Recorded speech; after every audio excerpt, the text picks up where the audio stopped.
Olá, vamos começar então agora a segunda parte da aula sobre siderurgia. Confere aí. Então, quais são os ingredientes que são utilizados para se fabricar aço? Não adianta usar só o minério de ferro, a gente precisa de um terceiro elemento, que é o carbono. Então, o minério de ferro é a nossa fonte de átomos de ferro, tá? De onde nós vamos tirar os átomos de ferro. E nós precisamos do carbono. O carbono é tirado do carvão, né? O carvão é o principal fonte de carbono que nós temos, tá? Ele pode ser utilizado o carvão vegetal, algumas usinas utilizam carvão vegetal. Eu vou falar aqui de forma simplificada do mais tradicional, que utiliza o carvão mineral. O carvão mineral ele não pode ser utilizado diretamente no alto forno, ele é utilizado de uma forma beneficiada, na forma de coque. Então a gente vai ver isso, né? O coque é um carvão destilado, onde é tirado o material mais leve do carvão, o material mais volátil, só a parte mais sólida mesmo do carvão mineral que é utilizado, que é o coque. E é utilizado também o fundente, né? que é basicamente aqui nas principais usinas, né, siderúrgicas integradas, é utilizado o fundente calcário. Pode ser também dolomita, né, outros minerais que podem ser utilizados, mas o calcário é o mais utilizado como material de adição. Esse calcário ele serve para fazer uma purificação também no material ferroso, material metálico ferroso. A primeira purificação é feita aqui com esse calcário. Então a primeira coisa que se tem que fazer é encontrar uma região rica em ferro, ou seja, uma mina de ferro. Então é feita toda uma prospecção para encontrar uma região que tem grande quantidade desse minério, que é rico em ferro, tá? Uma vez encontrado, é feita então a extração. Como é que é feita essa extração? A extração começa com a lavra, né? Então é feita a detonação da região onde vai se fazer a extração do minério de ferro. Depois é feita a escavação dessa região e o minério de ferro é levado para o beneficiamento. O beneficiamento do minério de ferro é necessário porque o alto forno ele precisa ser permeável, né? Então, teoricamente, eu podia imaginar que quanto mais fino o minério de ferro, mais fácil é processar ele. Então, quanto menor o material, mais rápido ele o oxigênio vai sair, vai ocorrer a redução do oxigênio. Então, mais rápido vai ocorrer a reação de óxido-redução. Porém, o processo é pela passagem de um gás rico em carbono, pelo material. Então, o minério de ferro, ele precisa ser permeável. Precisa ter uma região que o gás consiga passar pelo minério de ferro. Então, o minério de ferro não pode estar com um monolito muito grande e nem pode ser uma poeirinha muito fina. Ele tem que ter uma granulometria. Então, existe uma granulometria adequada para que esse material passe, né?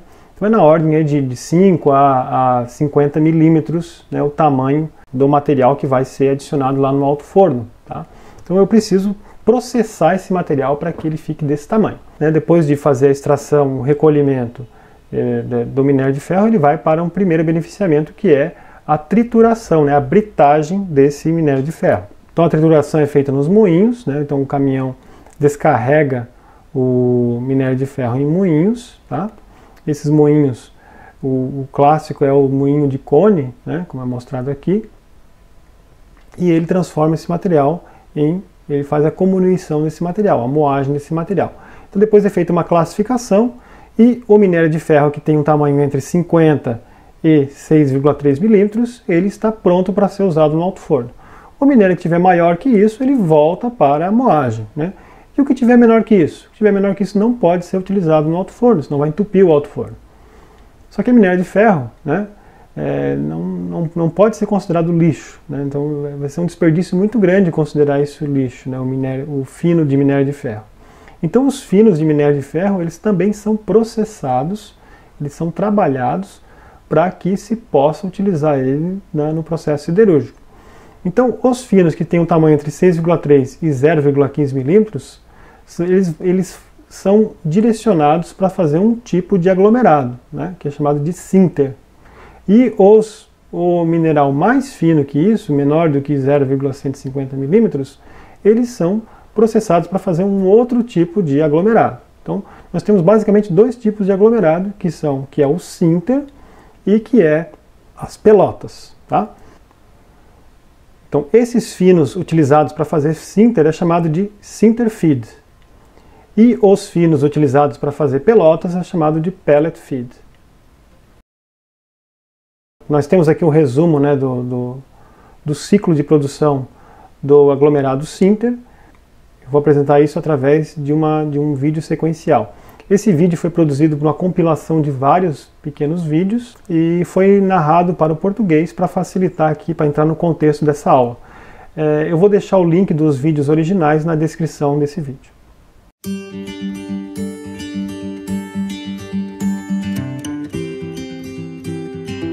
As matérias-primas sólidas, que são basicamente finos de minério de ferro, finos de coque, fundente, finos de sinter de retorno e outros aditivos, são convenientemente dosados para formar uma mistura adequada a se transformar no sinter.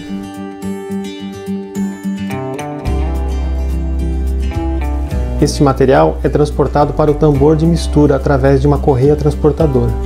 A correta composição química do sinter é determinada pela dosagem dos variados tipos de componentes, sendo controlada por uma central remota.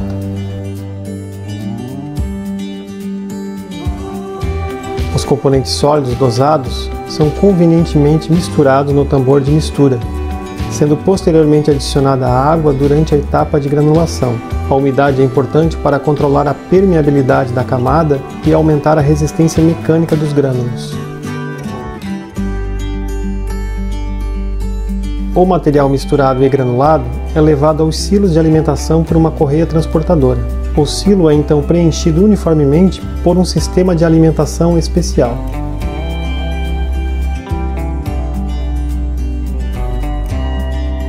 A alimentação da esteira de sinterização é feita através de uma abertura abaixo do silo, que controla a velocidade de descida do material, de modo a obter uma massa de espessura uniforme sobre a esteira. O material depositado sobre a esteira é posto em ignição através de queimadores estrategicamente posicionados. Esta ignição corresponde à queima dos finos de coque adicionados à mistura. Estes finos de coque são forçados a queimar da superfície para a base da massa depositada através de um fluxo de ar succionado na base da esteira. A pressão de sucção de ar na base da esteira é gerada por grandes ventiladores centrífugos. Dessa maneira, o ar é forçado a passar pela massa depositada na esteira e a queimar o combustível disperso na mistura da massa a ser sinterizada. A frente de combustão progride até o fundo do leito pela ação do fluxo de ar succionado. O calor gerado promove a vaporização da água, a decomposição dos carbonatos e hidratos, provocando a fusão parcial das partículas que se aglomeram e permanecem ligados por uma matriz de escória. Durante esta etapa, a esteira progride lentamente, o que permite que o processo seja contínuo. A continuidade da sucção do ar permite o resfriamento da mistura sinterizada, obtendo-se assim uma massa resistente e porosa. O tempo para que a sinterização da massa progrida da superfície para a base gira em torno de 30 a 40 minutos.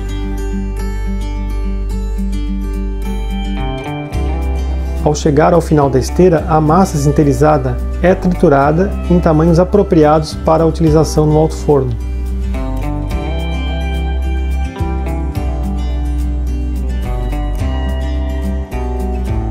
O sinter britado é então transferido para a etapa de resfriamento.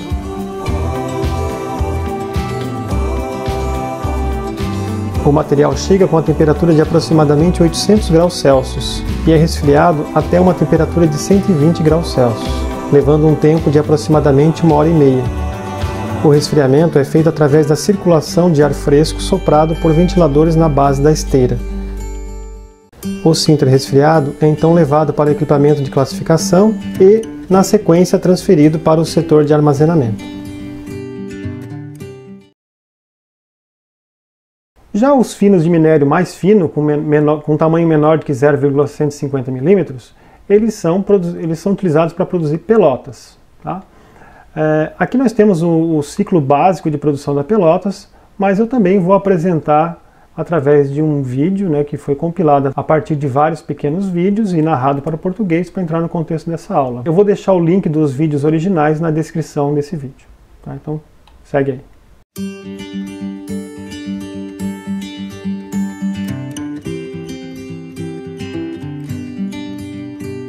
O processo de pelotização tem início na mina, onde os finos de minério de ferro com granulometria abaixo de 0,15 mm são transportados para a usina de pelotização.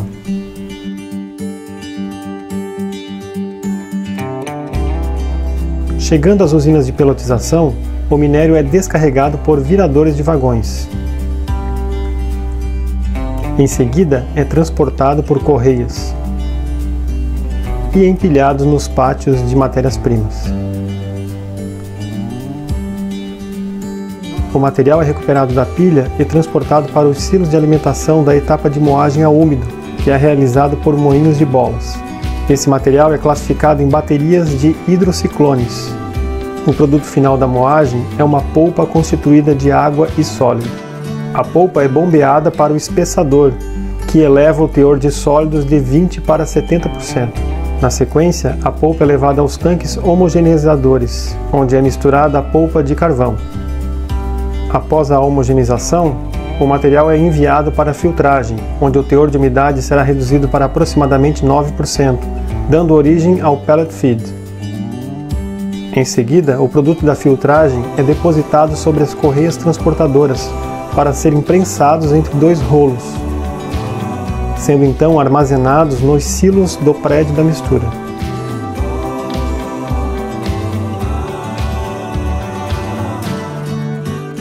Para ser pelotizado, o pellet feed é misturado com aditivos como calcário, carvão e agentes aglomerantes, como bentonita ou outros agentes orgânicos, por meio de misturadores de tambor.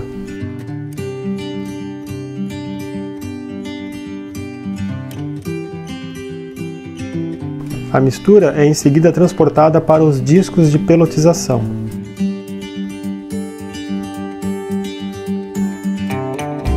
Ao ser alimentada nos discos, a mistura de pellet feed com os aditivos sofre um rolamento no sentido circular provocado pela rotação de um disco inclinado. Com esse movimento, as partículas sólidas se aderem às gotas de água, aglomerando-se numa massa esférica, que cresce ao longo do tempo devido à adesão de partículas adicionais. Conforme as pelotas aumentam de massa, elas tendem a sair do disco, produzindo esferas de tamanhos relativamente uniformes. Assim que são descarregadas dos discos, as pelotas cruas são classificadas por tamanho, pela passagem sobre mesa de rolos.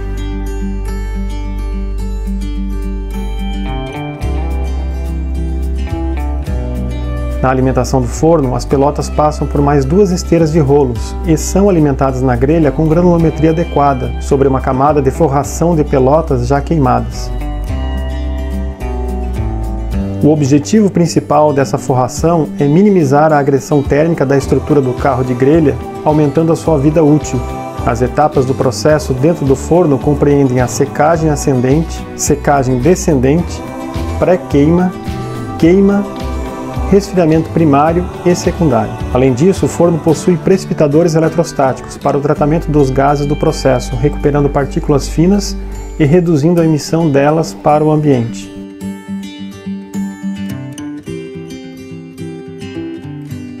As pelotas, ao saírem da zona de resfriamento do forno, são descarregadas no silo de descarga e encaminhadas por correias transportadoras para o setor de peneiramento. No setor de peneiramento, as pelotas são classificadas por tamanho, a fim de atender todas as características desejadas pelos clientes. Em seguida, as pelotas são transportadas até os pátios de estocagem.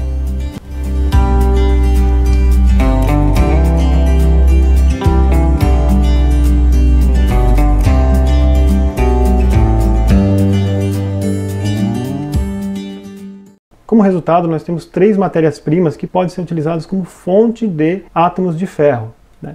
O granulado de minério de ferro, né, em inglês é lump, então granulado com um tamanho adequado, né? O sinter, que é um aglomerado de minério de ferro, com tamanho na ordem de 50 a 5 milímetros, e as pelotas, tá, com tamanho de 18 a 5 milímetros. Okay? Então nós temos 2 tipos de aglomerado e um material granulado. Com a modernização do processo, então, o sinter tem sido preferido, né, porque ele é mais eficiente, produz menos perdas, né, no processo. Né? As pelotas elas entram sempre com uma certa quantidade para melhorar a permeabilidade do alto forno, entre outras vantagens. Então, cada indústria siderúrgica faz a sua composição, a sua mistura. Daí nós temos então a adição do coque siderúrgico. Tá? O coque, ele é a nossa fonte de carbono. Tá? Então o coque, ele vem do carvão mineral, é um carvão mineral processado, né? Um carvão mineral que foi feita a coqueificação do carvão. Tá? Essa coqueificação é a remoção, é a destilação do carvão, é a remoção do material volátil do carvão. Tá? E o coque tem basicamente, né, de forma resumida, ele tem 3 funções. A função do coque, a primeira, é reduzir o minério de ferro, fazer a oxirredução do minério de ferro. Tá? A segunda função é gerar calor, então calor gerado, né, da queima do carvão, da queima do coque. Então a queima do coque gera calor, o calor é necessário para acelerar o processo, né, para viabilizar o processo de oxirredução. E ele também fornece, ele é fonte de carbono. Então a maior parte das ligas metálicas ferrosas contém o carbono como elemento de liga principal. E esse carbono vem de onde? Vem do coque. Então ele é também fonte de carbono. Então o coque tem 3 funções: reduzir o minério de ferro, gerar calor e fornecer carbono para a liga. O processo de coqueificação vai ser apresentado aqui também na forma de um vídeo sequencial, feito da compilação de vários vídeos, e eu também vou deixar o link dos vídeos originais na descrição. Okay? Segue aí. O carvão mineral chega à usina de coqueificação sendo depositado nos campos de estocagem para o seu beneficiamento. Ele é então levado para o processamento, que inclui a trituração em granulometria menor que 2 mm, passagem por eletroímãs para remover vestígios de ferro, peneiramento e mistura para homogeneizar o carvão de origem diversa. A mistura homogeneizada é levada à usina de coqueificação através de esteiras transportadoras. A usina de coqueificação consiste de várias fileiras de fornos dispostos lado a lado. Esta fileira de fornos é também chamada de baterias de coqueira. Nela temos a torre de carvão, onde ele é depositado para alimentar o carro de carregamento. No lado oposto temos a torre de resfriamento, onde o coque é resfriado no final do processo.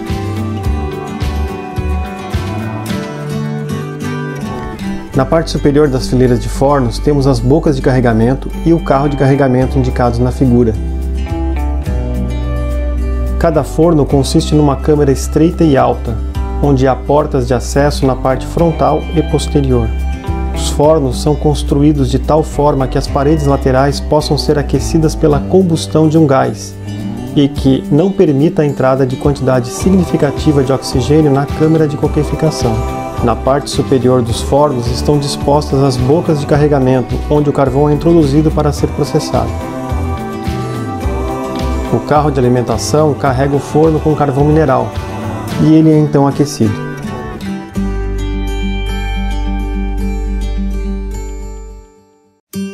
Temos aqui uma visão da parte superior das baterias. O carro de alimentação é levado à torre de carvão, onde recebe a quantidade especificada para alimentar cada boca de carregamento. A boca de carregamento é aberta e o alimentador é posicionado. O carregamento é então realizado.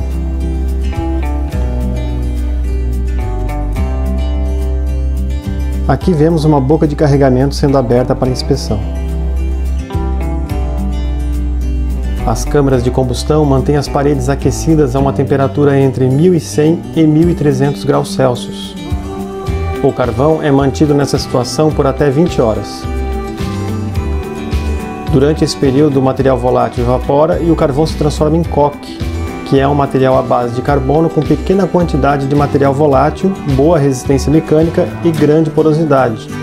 Após isso, as portas frontal e posterior do forno são abertas e o carro extrator empurra a carga de coque com uma haste para ser depositada no vagão de transporte. Temos a abertura da porta posterior do forno e a visualização do coque já pronto para desmoldagem. O carro de desmoldagem é posicionado e a haste de extração é então acionada.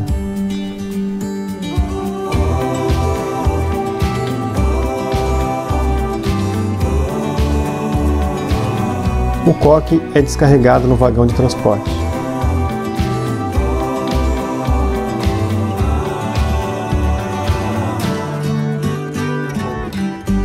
O coque ainda quente reage com oxigênio e inicia sua queima, o que é indesejado. Assim sendo, ele deve ser transportado imediatamente para a torre de resfriamento, onde recebe jatos de água para o seu rápido arrefecimento.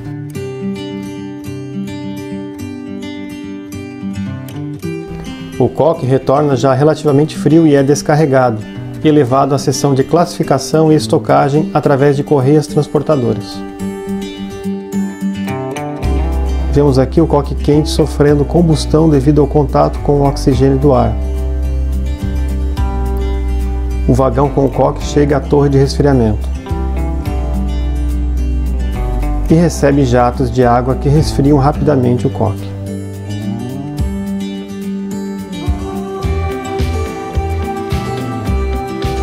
A nuvem observada é vapor d'água formada durante o resfriamento.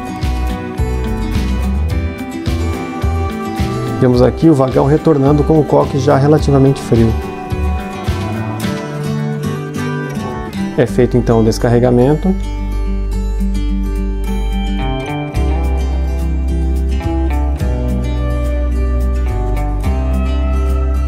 E o coque segue para a classificação e estocagem através das correias transportadoras.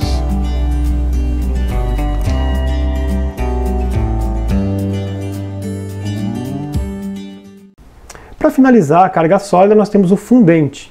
Fundente é um material que vai ser utilizado para se ligar com as impurezas no minério de ferro. Então, o minério de ferro tem vários minerais, né? O minério, né, é formado por vários minerais. O principal mineral é a hematita, né, o óxido de ferro. Mas nós também temos óxido de silício, óxido de alumínio e outras impurezas que, se não forem removidas, né, elas vão acabar se incorporando ao material metálico, que é indesejado. Então, o fundente ele serve para ajudar na purificação desse material. O fundente mais utilizado no alto forno é o calcário. O calcário ele é um carbonato de cálcio, basicamente. O principal mineral do calcário é o carbonato de cálcio. E o carbonato de cálcio, a função dele é se ligar com as impurezas, óxido de silício e óxido de alumínio. O óxido de silício e o óxido de alumínio tem um ponto de fusão muito alto, tem dificuldade de se fundir nas temperaturas de trabalho do alto forno. Quando o calcário é misturado à liga, o calcário acaba se reagindo com o carbono, formando cal, óxido de cálcio, e o cal, na sequência, ele vai se ligar com óxido de silício e com óxido de alumínio e formar um material, um outro material líquido, um silicato de cálcio ou um aluminato de cálcio. E esses dois, silicato de cálcio e aluminato de cálcio, têm um ponto de fusão menor do que o óxido de silício e o óxido de alumínio. O fato de ter um ponto de fusão menor faz com que ele fique líquido, uma cerâmica líquida no alto forno. E por diferença, por ser insolúvel no ferro, e por diferença de densidade, eles acabam sendo relativamente fáceis de separar depois. Então eu transformo essas impurezas que estavam no estado sólido para o estado líquido, com o auxílio do calcário, do fundente, e depois fica mais fácil separar. É um jeito muito eficiente de fazer a purificação do material durante o processo ali no alto forno. Acabamos agora então a segunda parte da aula sobre siderurgia. Muito obrigado, até a próxima.